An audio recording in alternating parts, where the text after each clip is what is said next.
കർത്താവിൻ്റെ ധന്യമേറിയ നാമം ഈ സമയം വീണ്ടും വാഴ്ത്തപ്പെടുമാറാകട്ടെ. ഒരു പ്രാവശ്യം കൊണ്ട് നിങ്ങളുടെ മുമ്പിൽ ക്രിസ്തു യേശുവിൻ്റെ വചനവുമായി വരുവാൻ തക്കവണ്ണം പരിശുദ്ധാത്മാവാ ദൈവം ഒരിക്കൽ നല്ല സാവകാശത്തിനായി ദൈവത്തിന് നന്ദി പറയുന്നു. നിങ്ങളായിരിക്കുന്നിടത്ത് ദൈവത്തിൻ്റെ കൃപയും സമാധാനവും നിങ്ങളെ പുതിയുമാറാകട്ടെ എന്ന് ആശംസിക്കുന്നു.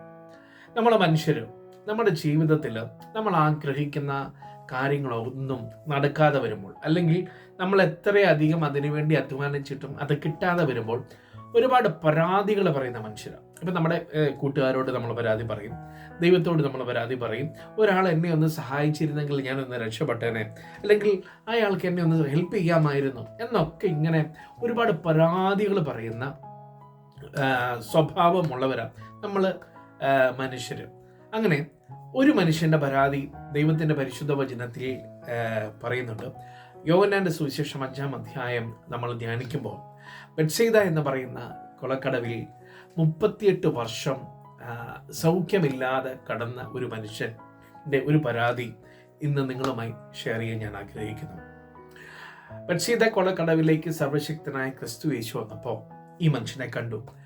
ഈ മനുഷ്യനെ കണ്ടിട്ട് ബൈബിളിൽ പരിശുദ്ധാത്മാവ് രേഖപ്പെടുത്തിയത് ഏറിയ നാളായിട്ട് ഈ മനുഷ്യൻ അവിടെ കിടക്കുന്നുണ്ട് എന്ന് യേശു അറിഞ്ഞു എന്നാണ് ബൈബിളിൽ പരിശുദ്ധാത്മാവ് എഴുതിയത്. ഈ മനുഷ്യൻ്റെ അരികിലേക്ക് വന്നിട്ട് യേശു ക്രിസ്തു ചോദിച്ചു, നിനക്ക് സൗഖ്യമാകുവാൻ മനസ്സുണ്ടോ എന്ന്. ചോദിച്ച ചോദ്യം നിനക്ക് സൗഖ്യമാകുവാൻ മനസ്സുണ്ടോ എന്നാണ്. പക്ഷെ ഈ മനുഷ്യൻ്റെ മറുപടി ചോദ്യത്തിനുള്ള മറുപടി അല്ല ഈ മനുഷ്യൻ പറഞ്ഞത്.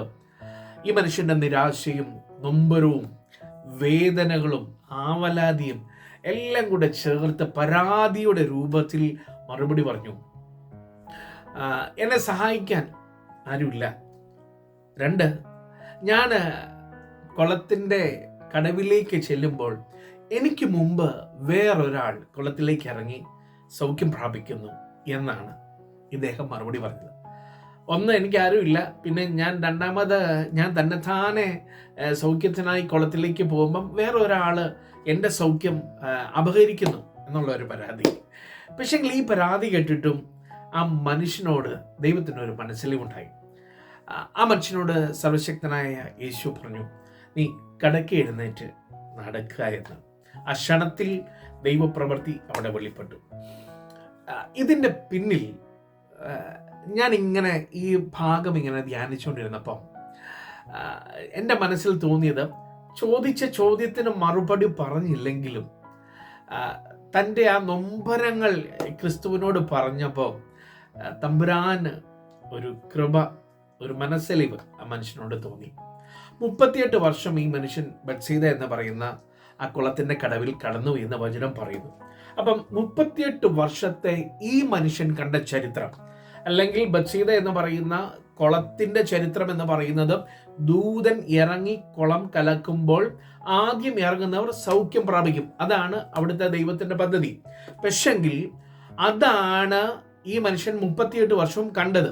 പക്ഷെ തമ്പുരാൻ ഈ മനുഷ്യനെ കണ്ടപ്പോൾ ഈ മനുഷ്യൻ തമ്പുരാനോട് പറഞ്ഞു, എന്നെ സഹായിപ്പാൻ ആരുമില്ല എന്ന്. അങ്ങനെ പറയുമ്പോഴും ഈ മനുഷ്യൻ്റെ ഉള്ളിലെ നൊമ്പരം അറിയുന്ന നമ്മുടെ ക്രിസ്തു യേശുവിൻ്റെ സ്നേഹത്തെ ഇന്ന് ഞാൻ നിങ്ങൾക്കൊന്ന് വെളിപ്പെടുത്തി തരുക. ഇന്നെന്നെ ശ്രദ്ധിക്കുന്ന എൻ്റെ പൊന്ന് സഹോദരങ്ങളെ, നമ്മളിൽ പലരും ഇതുപോലെ പരാതി പറയുന്നവരാണ്, അല്ലേ? ഒരാൾ എന്നെ ഒന്ന് സഹായിച്ചിരുന്നെങ്കിൽ ഞാൻ രക്ഷപ്പെട്ടേനെ, ആൾക്ക് എന്നെ ഒന്ന് സഹായിക്കാമായിരുന്നു, അല്ലെങ്കിൽ എന്നെ ഒന്ന് ചേർത്ത് പിടിക്കാമായിരുന്നു. പ്രിയ സഹോദരങ്ങളെ, നിനക്കും നൊമ്പരം വരുമ്പോഴും നിനക്ക് കഷ്ടത വരുമ്പോഴും നിന്നെ സഹായിക്കാനും ചേർത്ത് പിടിക്കാനും ഒരു കുഞ്ഞുങ്ങളുണ്ടാവില്ല എന്നുള്ളത് യാഥാർത്ഥ്യമാണ്. പക്ഷെ നിന്റെ നൊമ്പരത്തെയും നിന്റെ വേദനയെയും നിന്റെ ദുഃഖങ്ങളെയും നിന്റെ ആവലാതികളെയും എല്ലാം അറിയുന്ന ഒരു ദൈവമുണ്ട്. ആ ദൈവത്തിൻ്റെ പേരാ യേശു ക്രിസ്തു. ഇന്ന് നിങ്ങൾ ആ ക്രിസ്തുവിലേക്ക് നിങ്ങളുടെ മനസ്സിനെ ഒന്ന് സമർപ്പിക്കുക. നിങ്ങളുടെ നൊമ്പരങ്ങളെ ഒന്ന് സമർപ്പിക്കുക. പൂർണ്ണമായും ദൈവകരങ്ങളിലേക്ക് നിങ്ങളെ ഒന്ന് സമർപ്പിക്കുക. നിങ്ങളൊരു ചരിത്രത്തിൻ്റെ ഭാഗമാവും.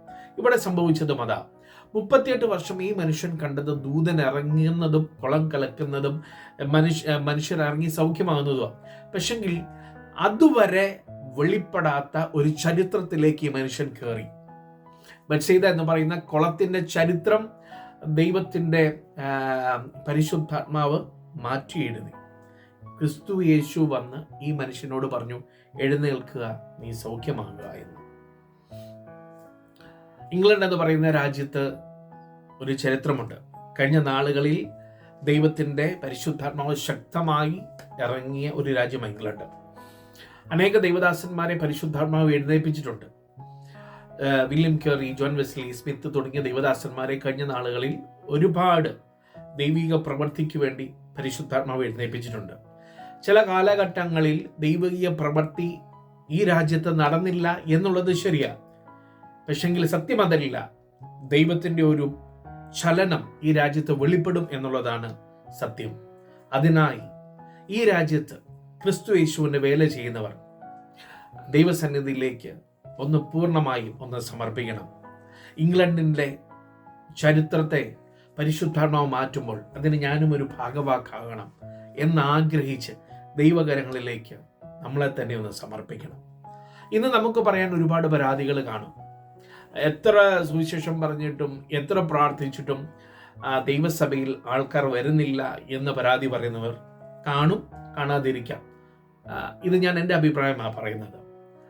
ഇങ്ങനെ പറയുന്നവരുണ്ടെങ്കിൽ എന്നെ കൂടി ചേർത്ത് ഞാൻ പറയുന്നത്, നമുക്ക് നമ്മുടെ സർവശക്തനായ ക്രിസ്തുവിനോടൊന്ന് പറയാം, ഞങ്ങളെ ഒന്ന് ഉപയോഗിച്ചാട്ടെ എന്ന്.